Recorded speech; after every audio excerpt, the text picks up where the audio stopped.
1 de mayo de 1994, Gran Premio de San Marino, Circuito de Imola, Curva de Tamburello. Detalles que aún retumban en la mente de muchos. Descomunal talento, gran ambición y un increíble espíritu de sacrificio y magia.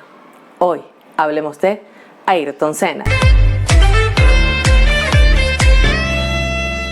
Ayrton Senna solo ganó el campeonato mundial en 3 ocasiones, en 1988, 1990 y 1991. La marca que dejó hace que muchos expertos lo consideren como el mejor de la historia. Sobre todo por los valores que transmitió mientras pudo. Es que apenas tenía 34 años cuando murió, pero dejaron en evidencia el gran magnetismo del brasileño. Muchos de los que los conocieron decían que era una de esas personas con una aura especial, con una energía única, que si él entraba en una habitación, todo el ambiente cambiaba con su sola presencia. Nació en Sao Paulo, en Brasil, el 21 de marzo de 1960, hijo de una familia de clase media muy religiosa. Ayrton era el segundo de 3 hermanos. Siempre quiso ser piloto. Con 4 años ya estaba al volante de un kart. En 1978 llegaba el campeonato del mundo de karting.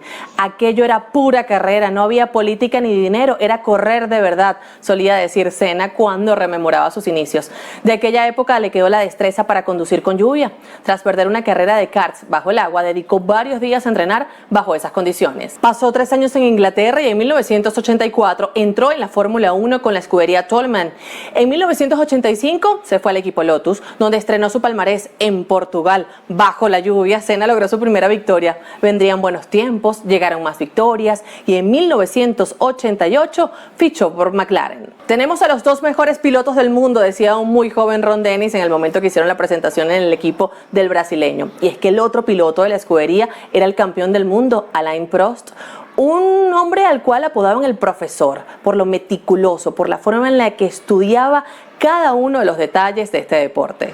Sí, McLaren en ese momento tenía los 2 mejores pilotos del mundo, pero también tenía una de las enemistades más populares en la historia del deporte. En ese momento Brasil vivía en plena depresión. Se agarró a Senna como si fuera la salvación. Ganar en casa, ante su gente, se convirtió en la mayor ilusión. Lo cumplió en 1991 en Interlagos. Ante un circuito abarrotado, Senna completó las 7 últimas vueltas sin caja de cambio. Lloraba, fue un podio lleno de muchísima emoción.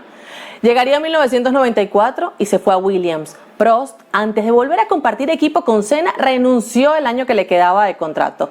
Estaba todo el tema de las ayudas electrónicas y según Senna, esto hizo al monoplaza un poco ingobernable. Llegaría ese viernes 29, sábado 30 de abril y el domingo 1 de mayo, lo que posteriormente conoceríamos como el fin de semana más negro en la historia de la Fórmula 1. Ayrton Senna llegó al Gran Premio de San Marino bajo una enorme presión. No había puntuado en las 2 citas previas y ya venía un joven alemán pisándole los talones en esas citas. Estamos hablando de Michael Schumacher. Ahora el brasileño con Williams, que esa escudería había dominado las 2 temporadas anteriores, estaba obligado a ganar. Pero desde los primeros ensayos se sintió incómodo con una máquina que no se adaptaba a su anatomía y que resultaba muy complicada de conducir por sus reacciones imprevisibles y violentas. El prólogo de la tragedia se produjo el viernes.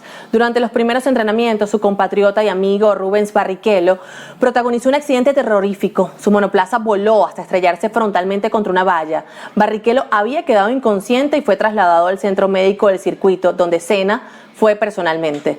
Aunque la brutalidad del siniestro hacía pensar en lo peor, Rubens solo tenía rota la nariz y un brazo. Aún consternado por el accidente de Rubens Barrichello, pues llegaría el sábado, el día de la clasificación, y Ayrton Senna firmó el mejor crono. Y para lograrlo tuvo que llevar su máquina más allá de los límites. A pesar de haber logrado el mejor tiempo, el rostro de Ayrton no mostró ningún tipo de alegría. Su mirada perdida consternó incluso hasta su círculo más cercano. Senna se marchó al box para seguir desde allí el resto de la sesión. Y entonces sucedería algo que le paralizó. El piloto austríaco Roland Ratzenberger se estrelló violentamente. Impresionado por las imágenes, tomó un auto sin permiso y acudió al lugar del siniestro. Solo pudo comprobar que su colega de Salzburgo había perdido la vida en el acto. Senna se encontraba en el box cuando Ratzenberger perdió el control. Tras ver las imágenes a cámara lenta en el monitor, se echó a llorar descontroladamente. Sid Watkins, doctor que había atendido a Barrichello el día anterior y a Ratzenberger un rato antes,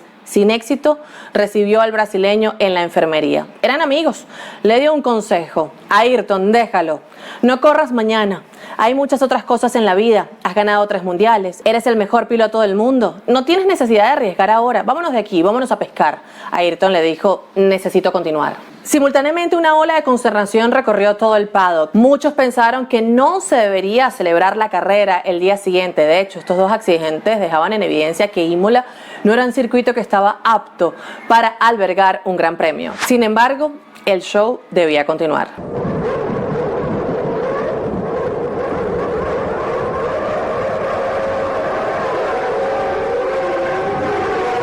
Durante la salida se produjo otra colisión espeluznante. El Lotus del portugués Pedro Lamy embistió al Benetton del finlandés JJ Leto, el cual se había quedado parado tras apagarse las luces del semáforo. Después del incidente, el carro de seguridad saltó a la pista, dio 6 vueltas interminables para el momento, se reinició la carrera y Senna mantuvo la primera plaza con el Benetton de Michael Schumacher muy cerca. Durante la 7ª vuelta se produjo la tragedia. Incomprensiblemente, el monoplaza de Senna continuó recto en la curva de Tamburello. Su FW16 chocó contra ese muro de cemento. Tras el fuerte impacto, la inercia devolvió al coche al trazado. Las gradas se enmudecieron al ver que su cuerpo permanecía inmóvil. Todos temían lo peor. Tardaron 4 minutos en sacarlo del monoplaza. Le practicaron una traqueotomía, pero no había nada que hacer para salvarle la vida. Ayrton, luego de declarar al doctor Watkins, mostraba síntomas de muerte cerebral.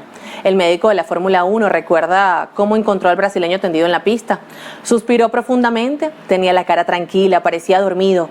Mientras estaba socorriendo le noté una sensación extraña, como si su alma abandonara su cuerpo. Ayrton Senna llevaba ese día la bandera de Austria para homenajear a Ratzenberger. A las 6:40 de la tarde de ese 1 de mayo de 1994, en la Clínica Maggiore de Bolonia, se certificaba la muerte de Ayrton Senna. Su féretro recorrió todo Sao Paulo el 5 de mayo de 1994 en un camión de bomberos. Una multitud que lloraba su muerte, un Brasil golpeado, que sentía que los éxitos de Senna eran la representación de la superación de un pueblo entero. Por un tiempo fue una nación en trance, en un limbo. Más de 250.000 personas se dieron cita en el funeral de Ayrton Senna, entre ellos Alain Prost. Ayrton no es una celebridad, sino que está por encima de ellas. Está en una categoría mítica que va más allá del tiempo y del espacio. Se impuso en el mundo desarrollado y lo hizo sin trampas, con tenacidad y determinación. Esto lo convirtió en la fuente de inspiración de miles y miles de personas.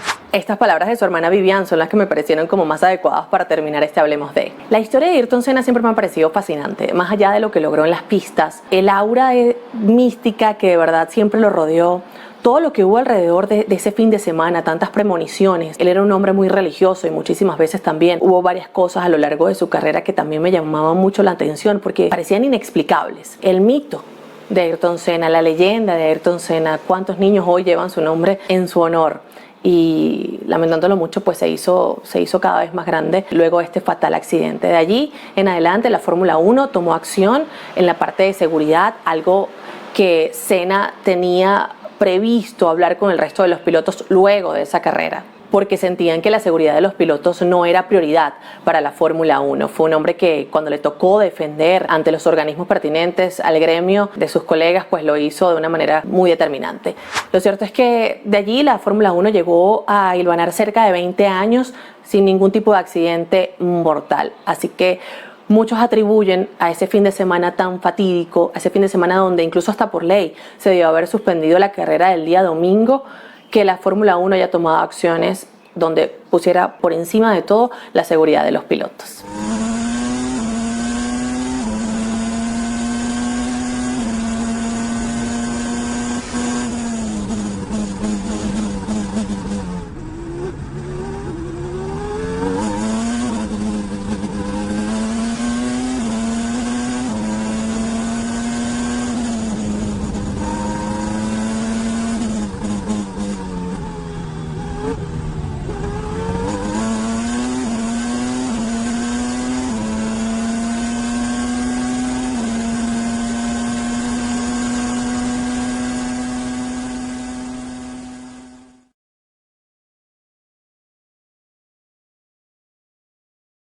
Espero que les haya gustado este Hablemos de. Me encantaría leer sus comentarios. Como siempre, déjenmelos aquí abajo. Gracias por estar pendiente de los videos. Gracias por cada palabra que escriben. De verdad que me la disfruto muchísimo.